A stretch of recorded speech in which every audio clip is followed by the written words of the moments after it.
That's weird, huh? I opened my banking app with drowsy eyes and stood there for a time, unable to move, staring at the screen. Abruptly, the account balance had fallen. I examined it again and wiped my eyes to make sure. Balance $532. I accessed the transaction history with shaking fingers and saw a sizable withdrawal from the day before, $320,000 sent to Adam Jones Real Estate Corporation. I could feel my body losing strength. Adam Jones Property. It's the business that my mother's younger brother, my uncle, owns. Only 12 hours after the Thanksgiving feast, my own relatives had stolen the $320,000 that vanished from my account, which was the only bequest my grandpa had given me. Grace Brown is my name.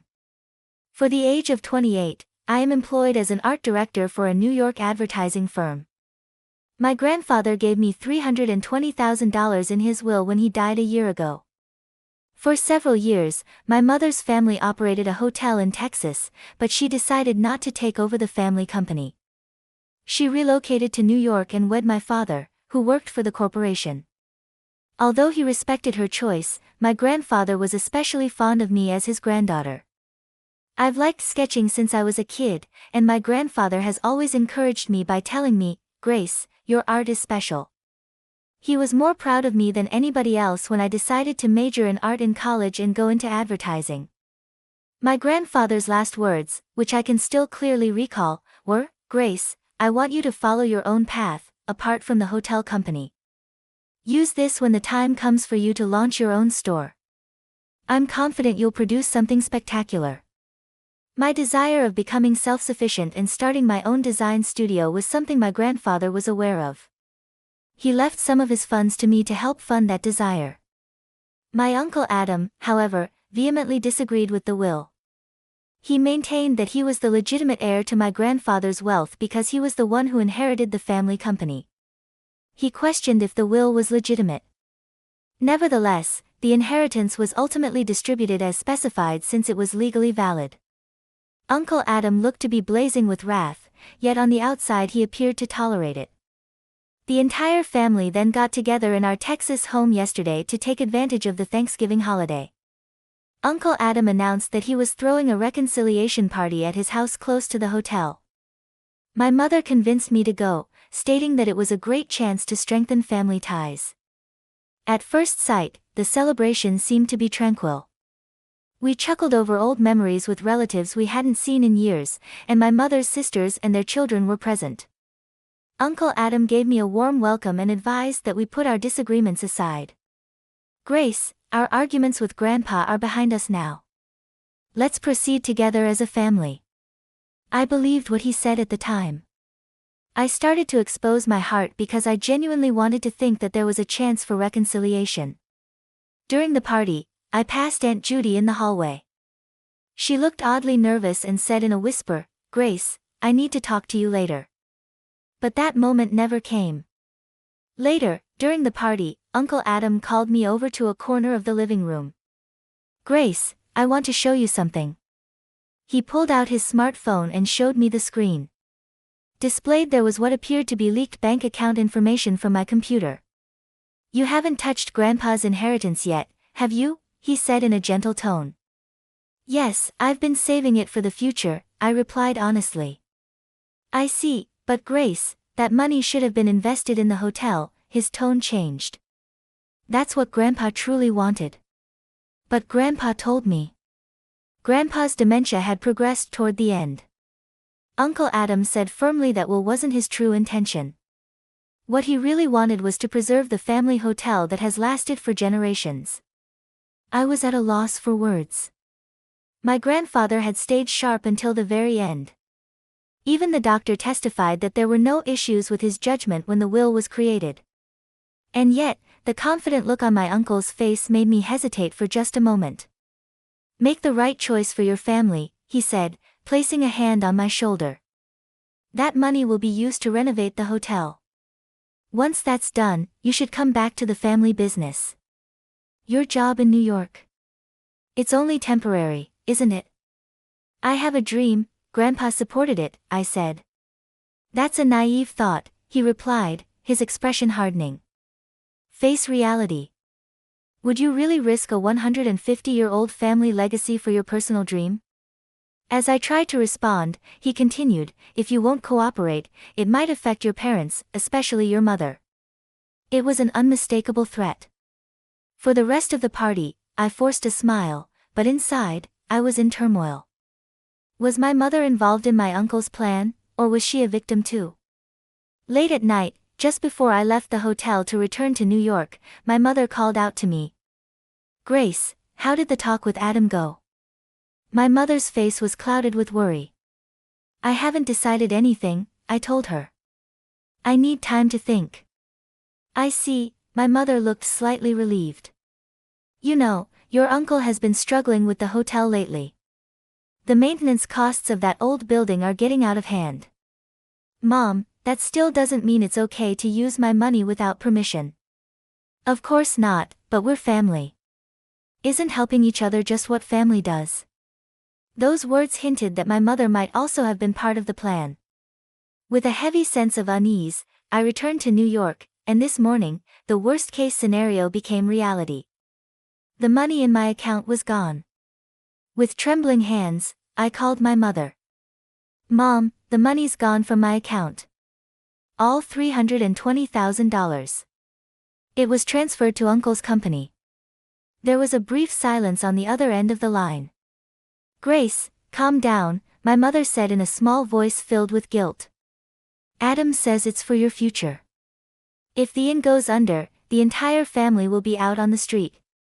Mom, that's fraud. It's theft. How did he even get access to my account? Your laptop. While we were helping prepare for Thanksgiving, Adam found something, she said. There was a note with your password.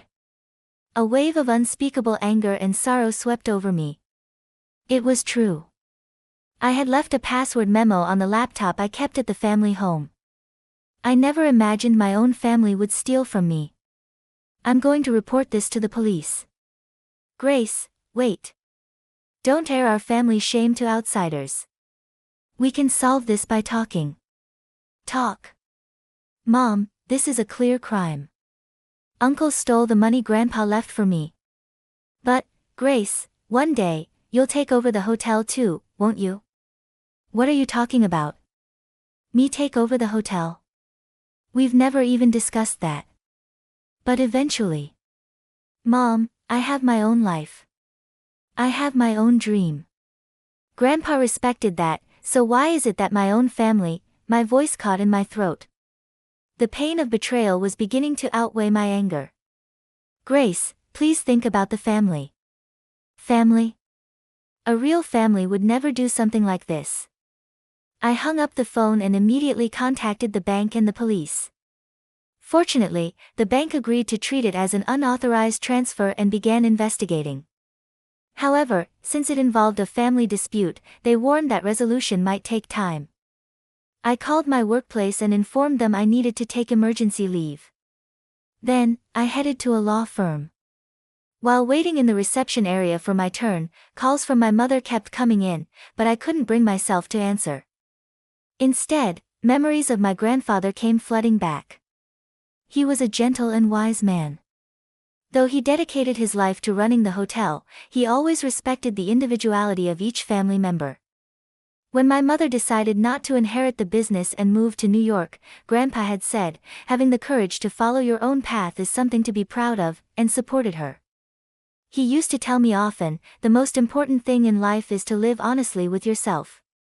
With those words in my heart, I had continued to chase my dream. And now, the time had come to fight for that dream.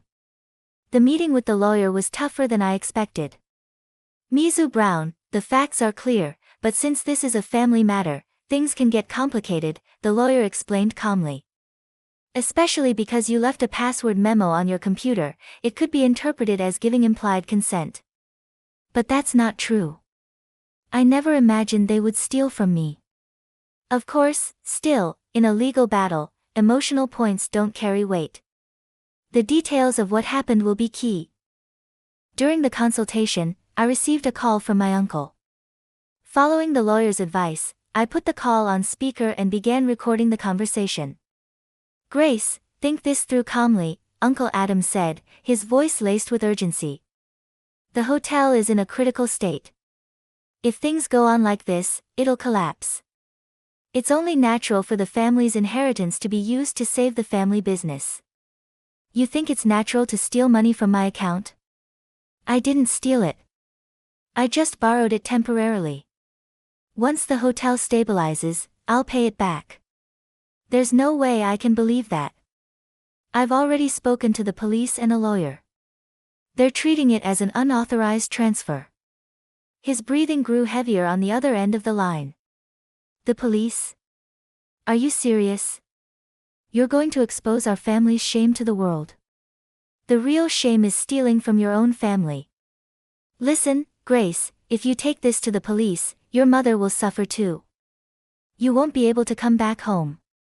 Are you ready to be ostracized by the entire family? Threats won't work. Return the money Grandpa left for me. Grandfather was delusional in the end. That will is invalid. All the medical documentation and legal procedures were completed without any issue. Grandpa was lucid until the very end. If that's how you want to play it. Uncle Adam's voice dropped even lower. There's evidence that Grandpa showed signs of dementia in his final years. I'll make it public. At those words, my lawyer furrowed his brows. It was a clear threat. Evidence? What kind of evidence do you think you have?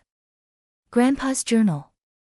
During his last year, he wrote confusing entries. If I release them, his reputation will be damaged. I was speechless. He was now threatening to tarnish Grandpa's name. We are recording this call, my lawyer said calmly. That last statement could be considered criminal intimidation. I heard Uncle Adam gasp on the other end. Who are you? I'm Mizu Brown's attorney. If you continue this conversation, everything will be recorded as evidence. Uncle Adam fell silent for a moment, then muttered, Grace, you've betrayed your family, and hung up. My lawyer stopped the recording with a satisfied nod. This will be strong evidence. We now have proof of both theft and intimidation. What should I do? We'll file a formal criminal report with the police. At the same time, we'll request the cancellation of the unauthorized transfer with the bank. With this recording, we're in a very strong position. As I left the office, I saw more missed calls from my mother. After a long sigh, I finally picked up. Grace, why would you go to the police? My mother's voice was on the verge of tears. Because I've made up my mind.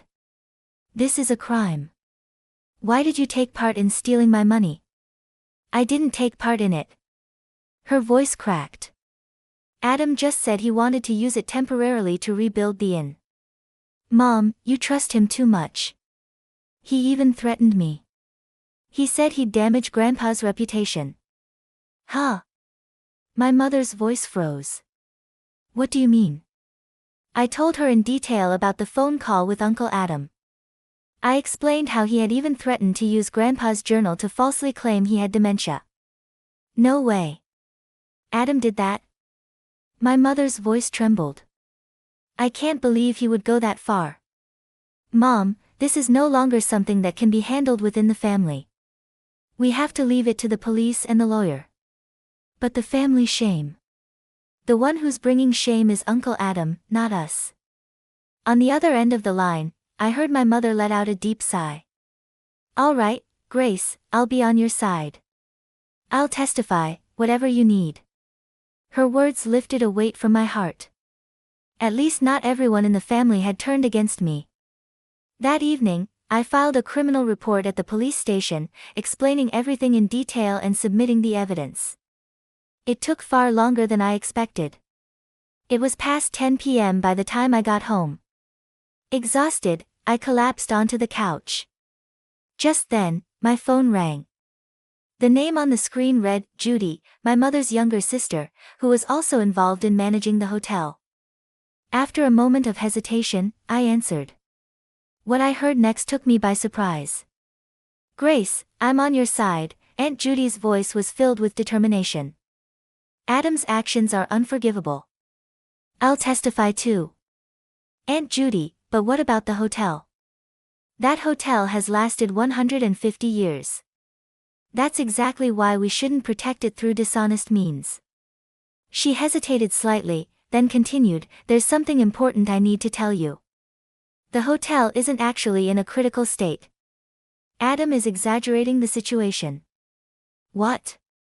What do you mean? Adam has personal debts. He lost a huge amount of money through gambling, and on top of that, he put his own house up as collateral. Collateral? He used his home under his own name as security for a bank loan. If he falls behind on payments, he'll lose the house. That's why he's so desperate. With those words, everything started to fall into place, Uncle Adam's panic, his relentless demands for money, and even his threats. He was truly cornered. Why would he do something like that? At first, he tried to grow his money through stock investments, but he kept failing.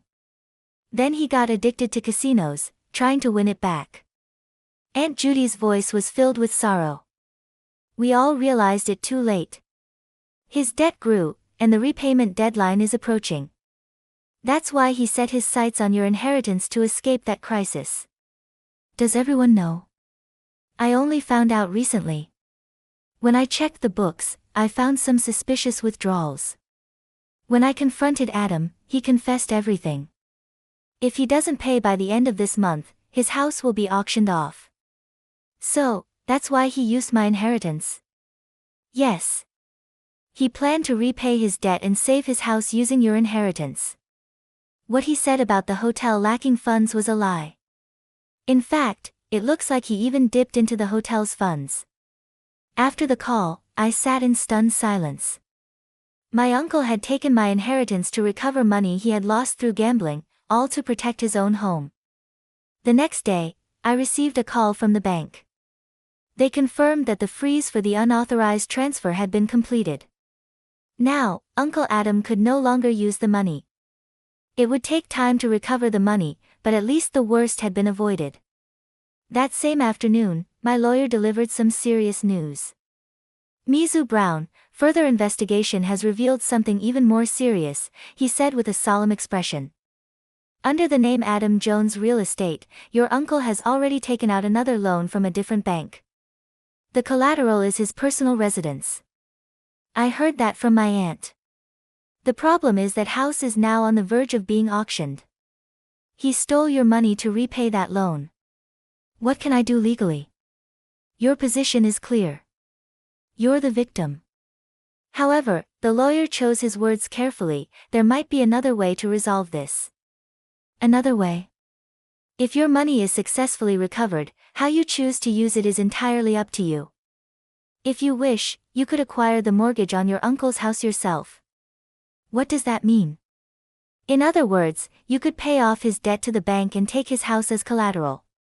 In return, he wouldn't lose his home, but he would now owe the debt to you instead. I would take his house as collateral. Yes. With the bank's approval, it is fully legal. However, this should be approached not as an emotional decision but as a calm business judgment. The proposal was unexpected. Just a few days ago, I never imagined a situation where I would hold the mortgage on my uncle's house. Let me think about it, I replied. That night, I spent a long time thinking. As a designer, I tend to value logic over emotion. If I looked at the situation emotionally, my desire to punish my uncle would be strong. But when I thought rationally, another path came into view. The next morning, I called my lawyer, having made up my mind. Please proceed with the process to obtain the mortgage on my uncle's house. Are you sure? This is a matter involving complex family emotions. Yes. This is not an emotional decision. I'm treating it as a business matter. With the approval of the bank and all involved parties, the process moved forward quickly. Using funds I had in another bank, I paid off my uncle's debt. As a result, the mortgage on his house became mine. Going forward, my uncle would repay that debt to me. A few days later, I got a call from my family. It was from my father. Grace, can you come home now? There's a family meeting. Everyone is gathering right now. There's an unusual tension in his voice. It takes several hours by plane from New York to Texas. Tomorrow is fine. It's important. On the flight to Texas the next day, I considered many possibilities: an apology from Uncle Adam, a proposal for reconciliation, or more conflict. When I arrived at the family home, I found more relatives gathered than I had expected. My grandfather's brother's children, my great-uncles and great-aunts, their spouses, and my cousins were all there. And at the center of the room sat not Uncle Adam, but my great-uncle Clark, my grandfather's younger brother. "Grace, thank you for coming," great-uncle Clark said sincerely. "On behalf of the family, I offer my sincerest apology." Surprised, I looked around. Everyone looked solemn in agreement. Uncle Adam was the only one missing. "Adam's actions have brought shame upon the entire family," he continued. "He is currently being questioned by the police." He turned himself in. Yes. After Judy told us the truth, the whole family confronted him. At first, he denied everything, but once we presented the evidence, he finally gave in. He continued with a bitter expression. "Adam lost a large amount of money through gambling and was drowning in debt. It seems he even used the hotel's funds to cover it up. He targeted your inheritance." My mother, holding back tears, took my hand. "Grace, I'm truly sorry. I trusted Adam too much. Mom, I believed everything he said and tried to convince you. But I never imagined he would actually steal from your account. And I didn't know anything about the house either." Aunt Judy stepped forward. "Grace, I heard that you acquired the mortgage on Adam's house," she said solemnly. "As a family, it's embarrassing, but in a way, it might be the best outcome." "What do you mean?" "Adam will have to face his mistakes, and he'll carry the responsibility of repaying you every month," Uncle Clark continued. "On top of that, there's something the family has decided in this meeting." He looked me straight in the eyes. "First, we as a family will guarantee the full return of your money. If Adam cannot repay it, we will cover the rest. And, my father said, we've decided to honor your grandfather's wishes by supporting your future plans as a family." I was speechless. This was a turn of events I had never imagined. "What do you mean? The hotel is certainly a family treasure," Clark explained. "But if we protect it through wrongdoing, your grandfather will never find peace. So, as a family, we've decided to renovate part of the hotel into an art gallery. Grace, we want you to lead its planning and management." "A gallery?" "Yes, if you establish your design studio inside the hotel, your dream can come true, and the hotel will gain a new attraction. It's a win-win, don't you think?" The proposal was surprisingly appealing. I secured approval to continue my career in New York. I would travel between New York and Texas, take charge of the gallery project at the hotel, and possibly open my own independent design studio in the future. "Your grandfather always used to say this," my father said quietly. "Tradition isn't just something to preserve, it's something to evolve." Those words filled my heart with warmth. Grandpa's wisdom and love were still guiding this family, even now. "Let me think about it," I answered honestly.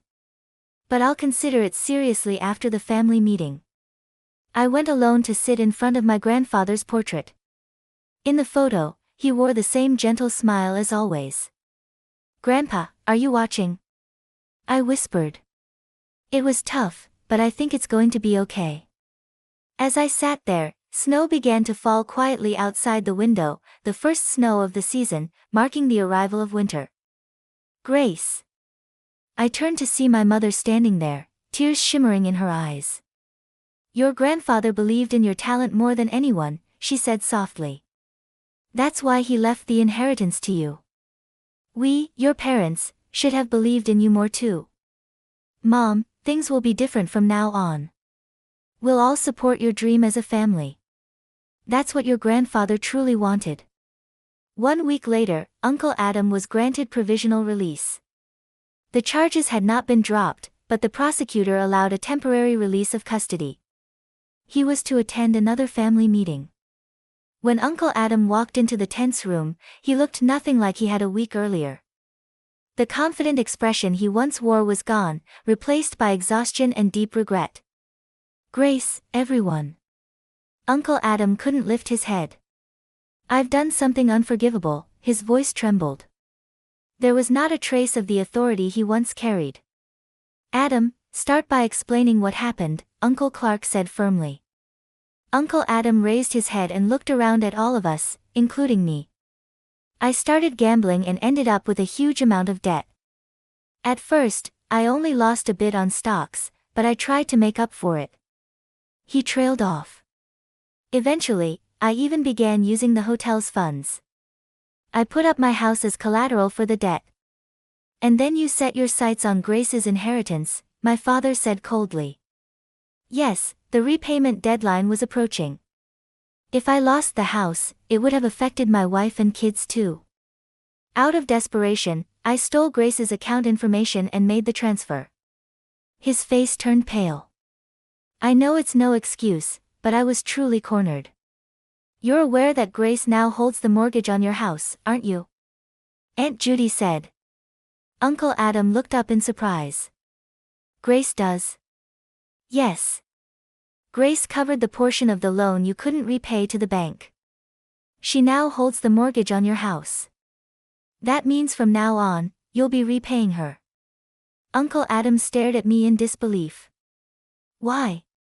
I answered quietly, "I didn't want your family to end up homeless. And Grandpa always valued family bonds. But this isn't charity. You'll be held accountable, not just through monthly repayments." Uncle Clark added, "You'll also be helping with the hotel renovation project to bring Grace's gallery proposal to life." Uncle Adam nodded silently. He seemed to understand.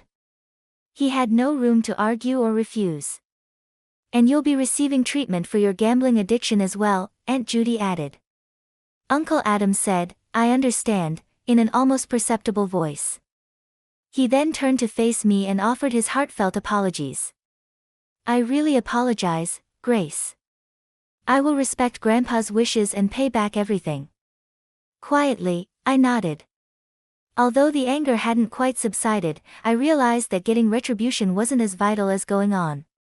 My dad and I strolled into the hotel garden following the family gathering. There was a stone lamp with a white hat on top, and the snow had stopped. My mother replied, "Grace, are you really okay with this?" with a troubled expression on her face as she considered forgiving Adam. "I'm still not forgiving him. I just decided what I was going to do next," I answered. My dad gave a nod. "Grace's granddad is similar to her. She doesn't let feelings influence her choices." And I remarked, "The gallery project is also my own dream," as I looked out across the yard at the ancient hotel structure.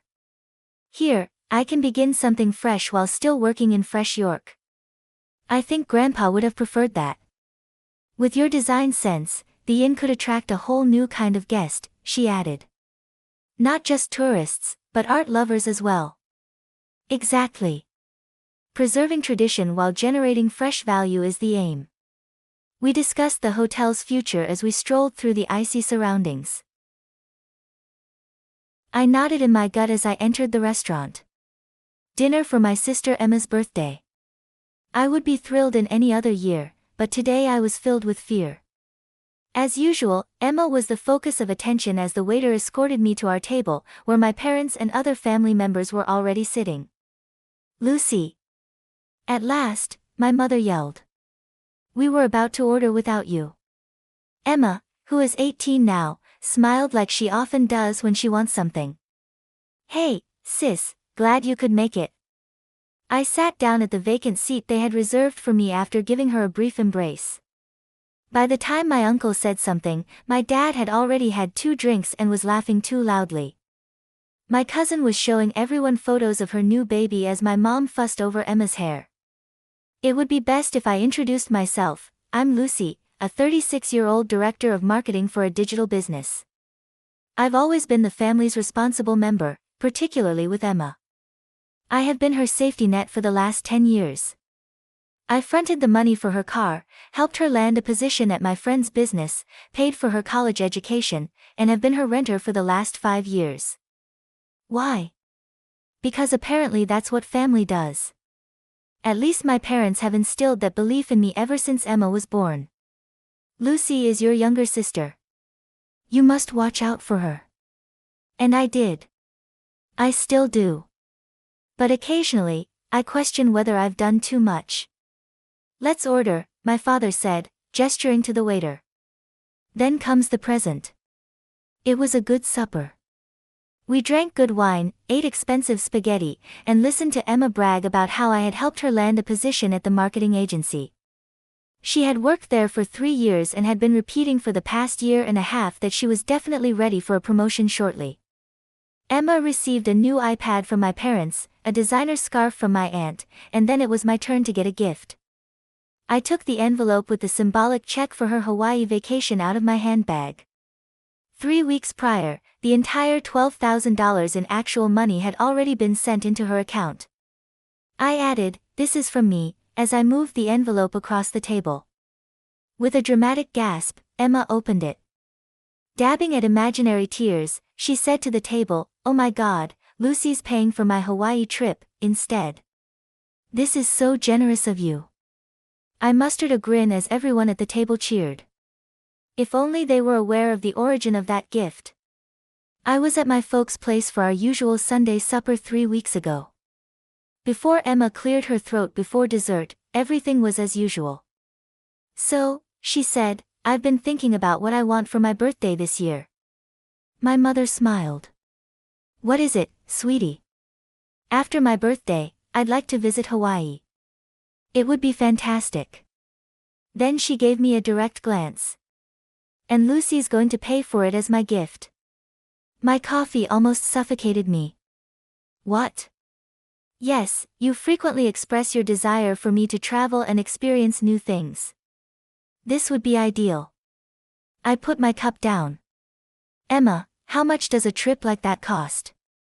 She dismissively waved her hand. "Not very much. Similar to $12,000.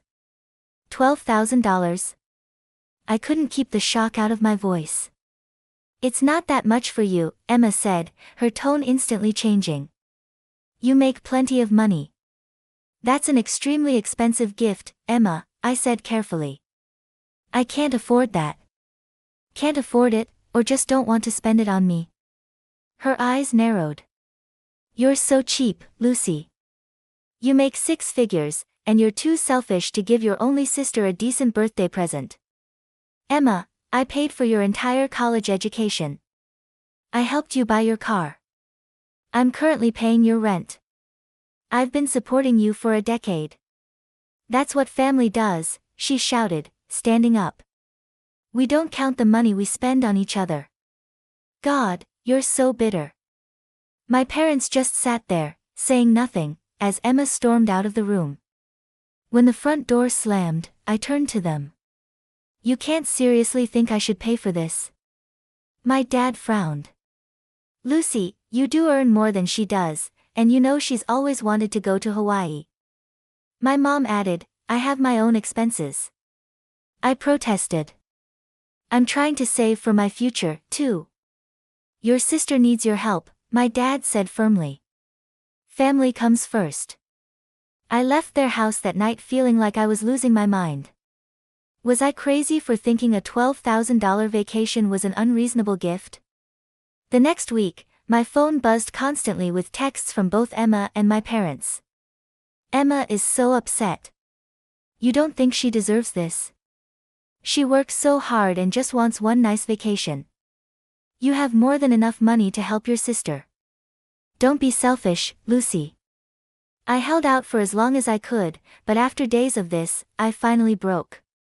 I transferred the money to Emma's account with a simple text, "Happy birthday. Enjoy Hawaii." Her response, "Thanks. Knew you'd come through." And now, here I was, watching everyone praise my generosity, completely unaware it had been practically extorted from me.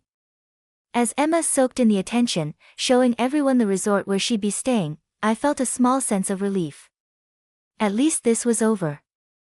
I could go back to my life, and Emma would get her perfect vacation. Emma flew to Hawaii 2 days after her birthday party. I went back to my normal routine, working, hitting the gym, and finally getting some peace and quiet without constant demands from my family. For the first time in weeks, I could breathe. My phone buzzed constantly with Instagram notifications.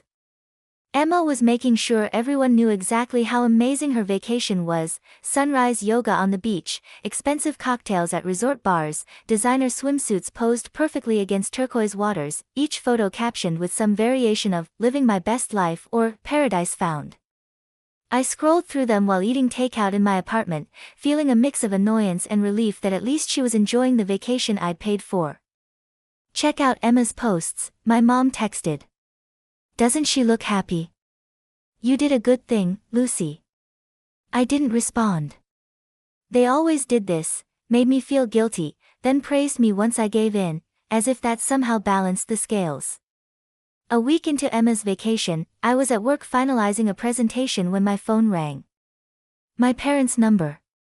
Unusual for them to call during work hours. "Hello? Lucy," my mom's voice sounded strange, shaky. "It's Emma. There's been an accident." My stomach dropped. "What happened? Is she okay?" "She was on some mountain tour," my mom explained, her voice cracking. "She climbed up on a rock to take a selfie and she fell into a gorge." Oh my God. I stood up from my desk, already grabbing my purse. "How bad is it?" "She's alive," my dad's voice now. They must have put me on speaker. "Broken leg, some cuts and bruises. They're saying she was lucky." "Which hospital?" "I'll book a flight right now." "No need for that," my mom said quickly. "The doctors say she's stable. She'll be coming home in a couple of weeks, once she's cleared to fly." Something in her tone made me pause. "Let me talk to her. She's resting now, but I'll have her call you when she wakes up." I hung up and immediately tried calling Emma. To my surprise, she answered. "What?" Her voice was cold, flat. "Emma, are you okay? Mom and Dad just told me what happened. I'm in the hospital. Can't talk now." Her voice sounded distant, almost hostile. "Do you need anything? Should I come?" She cut me off. "No. I have to go." The line went dead. I stared at my phone, confused. I'd expected her to be upset or in pain, but not angry. I couldn't understand why she was being so cold with me. For the next 2 weeks, I tried calling her several times, but she either didn't answer or spoke briefly before hanging up. My parents gave me updates, but they were strangely vague. Something wasn't right, but I couldn't put my finger on what. When Emma was finally scheduled to return, I offered to pick her up from the airport. "Actually," my mom said hesitantly, "Emma asked if we could come get her instead." "But why?" I asked. "I can help with her luggage, get her settled at home. She'd prefer if we helped her this time." I backed off, hurt and confused, but assuming Emma was just in pain and irritable. Over the next week, I sent her texts checking in, offering to bring food or help with anything she needed while recovering. Her responses were minimal: "Fine, no thanks, don't need anything." Then, exactly 1 week after her return, I opened my email to find something unexpected: a medical bill from Hawaii Regional Medical Center. Amount due, $15,000. At first, I thought it was a mistake. Why would Emma's medical bills come to me? I dialed her number immediately. "Why did you send me your hospital bill?" I asked when she picked up. "Because you're paying it," she replied matter-of-factly. I laughed, thinking she was joking. "Very funny. Seriously, why did you forward this to me?" "I'm not joking, Lucy. This is your responsibility." "My responsibility? How exactly is your medical bill my responsibility?" "You paid for the trip," she said, her voice hardening. "If you hadn't sent me to Hawaii, I wouldn't have gotten hurt." I nearly dropped my phone. Are you serious right now? You wanted that trip. You begged for it. You climbed a rock to take a selfie, and you paid for it, she shouted, which makes you liable. If you don't pay this bill, I'll sue you and get the money anyway. Sue me? Have you lost your mind? This is insane, Emma. Whatever. You have the bill. Pay it by the end of the month. Her tone was so dismissive, so entitled, I could hardly believe it was my sister speaking. I'm not paying a cent, I said firmly. This is ridiculous.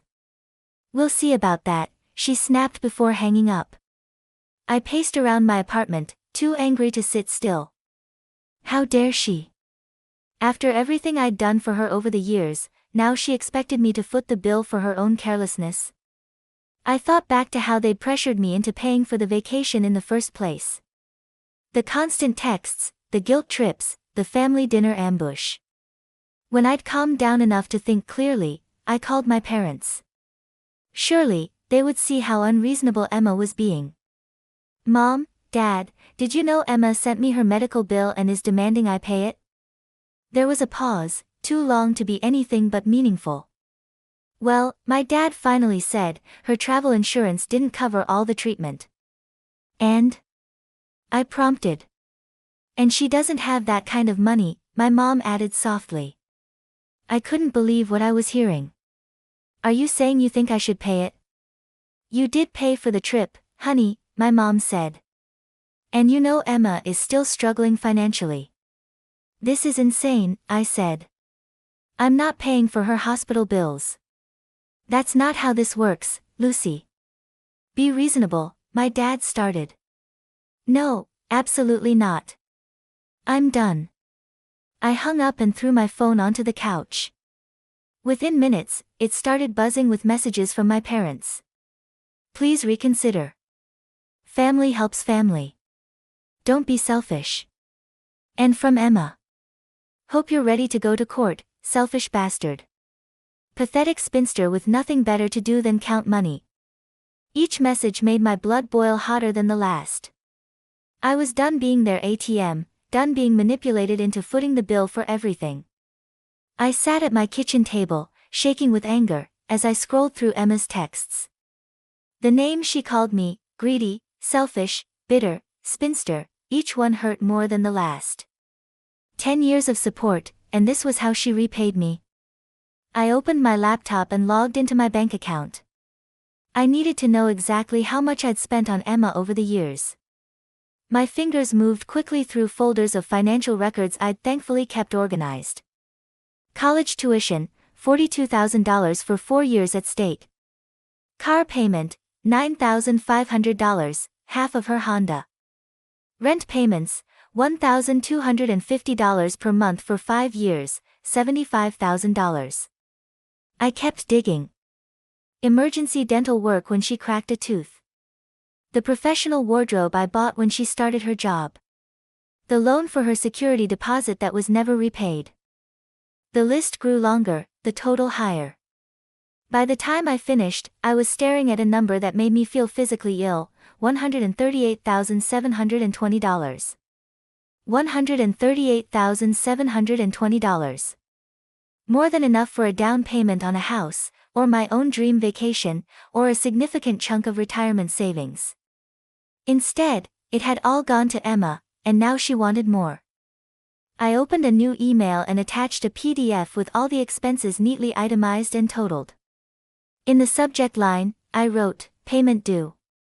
In the body of the email, "Emma, attached is a complete accounting of all expenses I've covered for you over the past 10 years. Total, $138,720. You have 3 months to repay this amount in full, or I will pursue legal action to recover these funds. Lucy." I hit send before I could second-guess myself. My hands were trembling, but for the first time in years, it wasn't from anxiety, it was from a strange sense of power. Less than 30 minutes later, my phone exploded with notifications, calls from my parents, texts from Emma, voicemails filling up my inbox. I silenced it all. Instead, I opened my banking app and navigated to my scheduled payments. There it was, Emma's rent, $1,250 scheduled for the 1st. I canceled it with a single tap. Then I blocked my parents' and Emma's numbers for good measure. I blocked them on all social media too. That night, I slept better than I had in years. 3 days passed in blissful silence.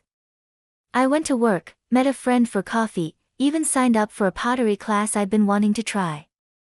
It was as if a weight had been lifted from my shoulders. Then came the knock at my door. I looked through the peephole to see Emma, leaning on a crutch, her leg in a cast, flanked by our parents. Their faces were grim. For a moment, I considered not answering, but this confrontation was inevitable. I took a deep breath and opened the door.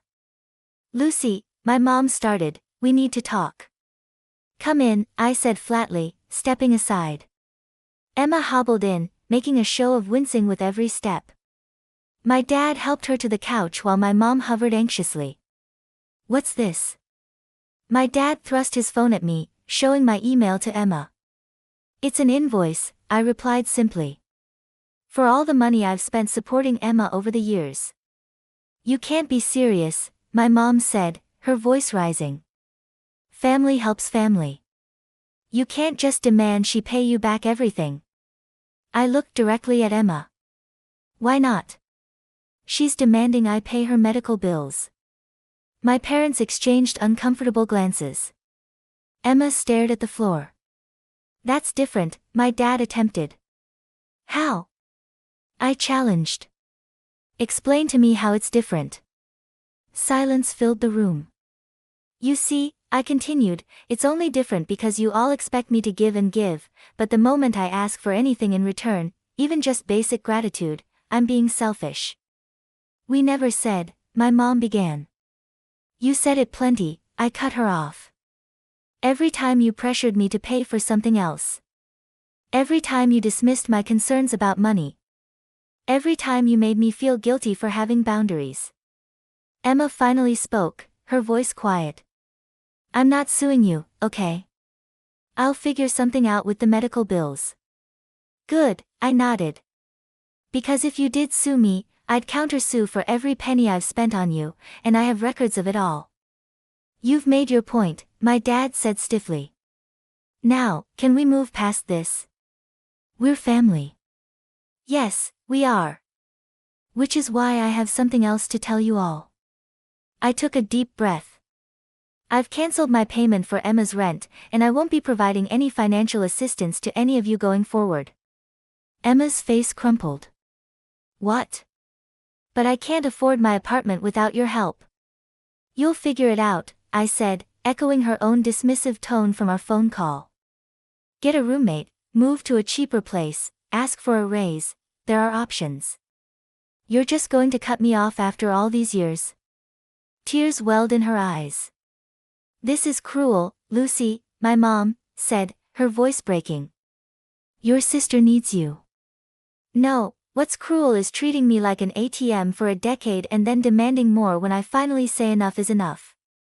Emma was fully crying now, those same tears she'd used to manipulate me countless times before. My parents looked at me like I was a stranger. "I don't want to be your bank anymore," I said, moving toward the door and opening it. "I think you should leave now." My dad helped Emma up, supporting her as she hobbled toward the exit. My mom lingered, her expression a mix of anger and disbelief. "You've changed, Lucy," she said softly. "Yes," I agreed. "I finally have." The next few weeks were strange. The silence from my family created both a void and a freedom I wasn't used to. I filled my newly available time with things I enjoyed, reading, hiking, reconnecting with old friends who'd faded into the background while I was constantly handling Emma's crises. I started therapy, trying to understand the dynamics that had led to this situation. Why had I let it go on so long? Why did I feel responsible for everyone else's happiness? Just as I was starting to find my footing in this new reality, my assistant buzzed my office intercom. "Lucy, your sister is here to see you." I closed my eyes, centering myself. "Tell her I'm in a meeting." She says it's urgent, and she's making quite a scene in reception. Of course, she was. Emma never could take no for an answer. Send her in, I sighed. The door opened, and there was Emma, still in her cast, looking as pitiful as possible. She dressed down, I noticed immediately, worn jeans, a plain t-shirt, minimal makeup, the opposite of her usual polished appearance. A calculated move to appear desperate and broke. Lucy, she said, her voice catching dramatically. Please, I need to talk to you. What do you want, Emma? I asked, gesturing for her to sit down. She lowered herself into the chair across from my desk, adjusting her crutches against the wall. Her eyes were red-rimmed, her hair pulled back in a messy ponytail instead of her usual perfect blowout. I can't pay my rent, she said, her voice small. They're going to evict me. I leaned back in my chair. That's unfortunate. Lucy, please. I need you to reconsider. Just until I can figure something out. I don't have anywhere else to go. What about Mom and Dad's place? She grimaced. Their house is so small, and with my leg like this, she gestured at her cast, I need my own space to recover. You mean you need me to continue paying for your lifestyle? It's not like that, she insisted, her voice rising slightly. Then, seemingly remembering her strategy, she softened again. I'm struggling. I really am. I can barely afford groceries right now. Emma, do you have any idea how much money I've spent supporting you over the years? I know, and I'm grateful. I really am. A single tear rolled down her cheek, right on cue. If you were grateful, you wouldn't have tried to stick me with your medical bills. You wouldn't have called me names when I refused. I was in pain. I wasn't thinking clearly, she cried. I sighed, feeling suddenly tired of this endless cycle. The answer is still no. I'm not paying your rent anymore. Her face changed then, the vulnerability vanishing. She straightened up, eyes narrowing.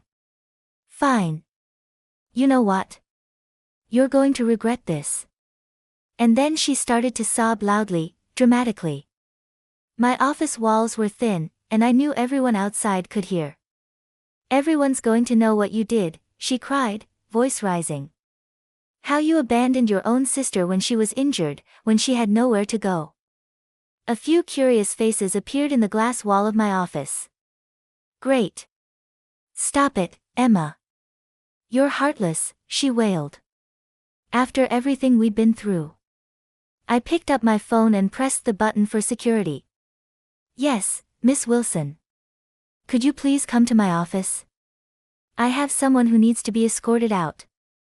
Emma's eyes widened in disbelief. You're calling security on me? Your own sister? Yes, I said calmly.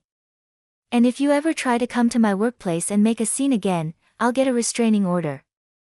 The security guard, Ramon, appeared at my door. Everything okay, Miss Wilson? My sister was just leaving, I said. Could you please make sure she exits the building? And she's not to be allowed back in. Ramon nodded, stepping into the office. Ma'am, I'll need you to come with me. Emma grabbed her crutches, glaring at me with such hatred it was almost impressive. This isn't over. Yes, it is, I replied. It's been over for a while. I just didn't realize it until now. After she left, I closed my office door and took a few deep breaths. My hands were shaking, but not from regret, from relief. I'd finally done it. I'd finally stood up for myself. That was 4 months ago. I haven't spoken to Emma or my parents since that day. Through mutual relatives, I've heard bits and pieces. Emma couldn't afford her apartment and moved back in with our parents. They're all still furious with me, telling anyone who will listen how I abandoned the family when they needed me most. But for the first time in my adult life, I'm living completely for myself. I've moved to a nicer apartment, started a retirement fund, and even booked my own vacation for later this year to Japan, a place I've always wanted to visit. I occasionally feel bad, especially late at night when I think back on better family moments. I worry whether my choice to cut them off was too harsh or definitive. Then I recall Emma's expression when I refused to cover her medical expenses. It was one of rage that her deceit had failed, not astonishment or hurt. I recall my parents constantly supporting her and expecting more from me. I can still recall being treated like a checkbook for 10 years. I saw my cousin in the grocery store last week. She inquired about my well-being and mentioned that my parents had informed her that I was going through a difficult time. I assured her I was doing better than ever and laughed. "But aren't you lonely?" With sincere worry in her voice, she inquired. "Without your family?" Before responding, I gave it some thought. "I was lonelier when I was with them," I finally said. "Because they never really saw me, just what I could do for them." She was unable to comprehend. Perhaps no one who hasn't been in my shoes can truly understand. I received a text message from an unidentified number yesterday. Emma was the one. "Hi, this is me. Acquired a new phone. Can we have a conversation? I'm missing you." I gazed at it for a while, with the same old pull, the need to set things right, to please everyone, to take responsibility once more. Instead of typing, "I'm not interested in resuming contact unless you're ready to acknowledge how you treated me and apologize," I blacklisted the number after that. Perhaps one day we'll be able to return to a relationship of some sort, one that is marked by respect, limits, and true reciprocity. But I'm not waiting for it to happen, and I'm not putting my life on hold. For the time being, I'm relishing the independence of not being someone's ATM, of making choices based only on my needs and desires, and of finding my identity beyond being Emma's sister and my parents' lovely daughter. As it happens, I really like that individual. She's more resilient than I ever realized.